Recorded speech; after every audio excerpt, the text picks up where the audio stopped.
मेरो किचनमा। आज मैले विशेष गरी माघे संक्रान्तिमा खाने कालो दालको खिचडीको रेसिपी लिएर आएकी छु। यसमा चाहिने सामग्रीहरू यस प्रकारका छन्: कालो दाल, चामल, हिङ, जिरा, बेसार, नुन, अदुवा, जायफल र घिउ। मैले दाल र चामललाई 1 घण्टा अगाडि राम्रोसँग पखालेर भिजाएर र पानी तारेर राखेकी छु। 1 कप दालमा पौने कप चामल मैले मिसाउन लागेको छु। यसमा बराबरको रेसियोमा मिसाउँदाखेरि पनि हुन्छ र अलिकति चामल बेसी मिसाउँदा पनि हुन्छ र मलाई चाहिँ दाल बेसी मिसाएको मनपर्छ, किनभने दालले लपक्क पारेर र खिचडी खाएको जस्तै स्वाद मिठो ल्याउँछ यसले।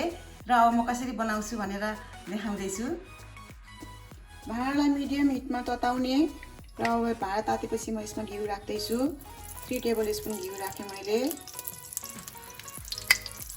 यो खिचडीमा घिउ एकदम अलिक बेसी राख्नुपर्छ, मिठो हुन्छ। घिउ तातेपछि अब मैले जिरा फुराउँदैछु 1 टिस्पुन।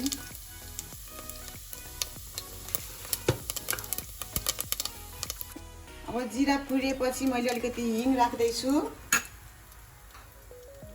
अब मैले कालो दाल राख्दैछु।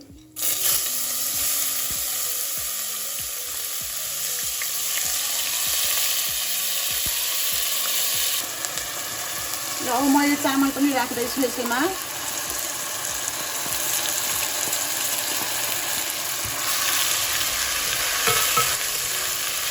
एकैछिन भुट्ने।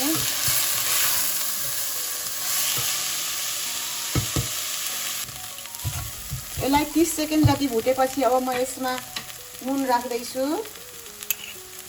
नुन एकदम धेरै नराख्नु एकैचोटि, पछि थप्दा पनि हुन्छ। बेसार राख्ने, अदुवा राख्ने। अदुवा पनि अलि धेरै राख्नुपर्छ, 2 टेबल स्पुन राखेको छु मैले।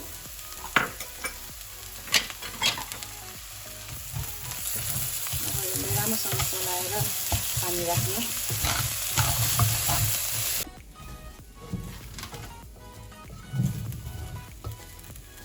मैले सबै कुरा राखेपछि लो हिटमा 1 मिनेट जति भुटे। अब म यसमा जायफल राख्दैछु।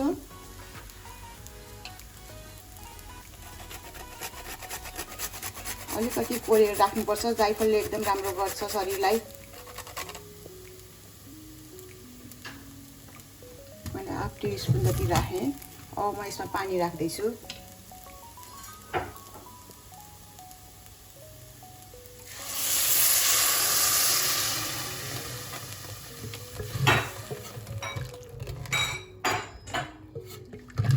अब यसलाई छोपेर लो हिटमा पाकुन्जेलसम्म पकाउनु पर्छ।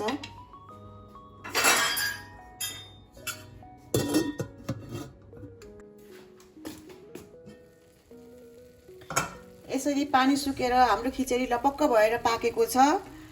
यसलाई चाहिँ मैले बीचबीचमा चलाइराखेको थिएँ, डढ्न दिनु हुँदैन। अनि यसको दाल पनि राम्रोसँगले पाक्नुपर्छ यसरी। अब यो पाकेर रेडी भयो। अब मैले उतार्नुभन्दा अगाडि मैले 1 चम्चा घिउ राखेर चलाएर अनि म उतार्छु। एकदम मिठो वासना आइरहेको छ।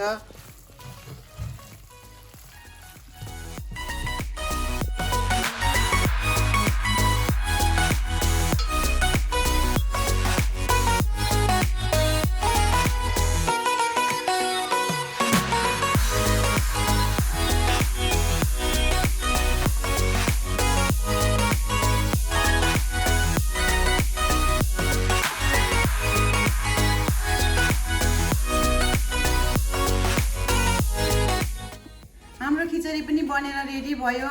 मैले यसलाई पापड, दही, अचार र प्याजसँग सर्भ गरेको छु र यहाँले देखि नै हाल्नुभयो कति सजिलोसँग बन्यो यो खिचडी। यसलाई जतिखेर पनि बनाएर खान सकिन्छ, छिटो मिठो यो खिचडी। र म यस्तै भिडियोहरू पनि लिएर आउने छु र मेरो च्यानललाई लाइक र सब्स्क्राइब गर्न नबिर्सिनु होला। त्यतिखेरसम्मलाई नमस्ते।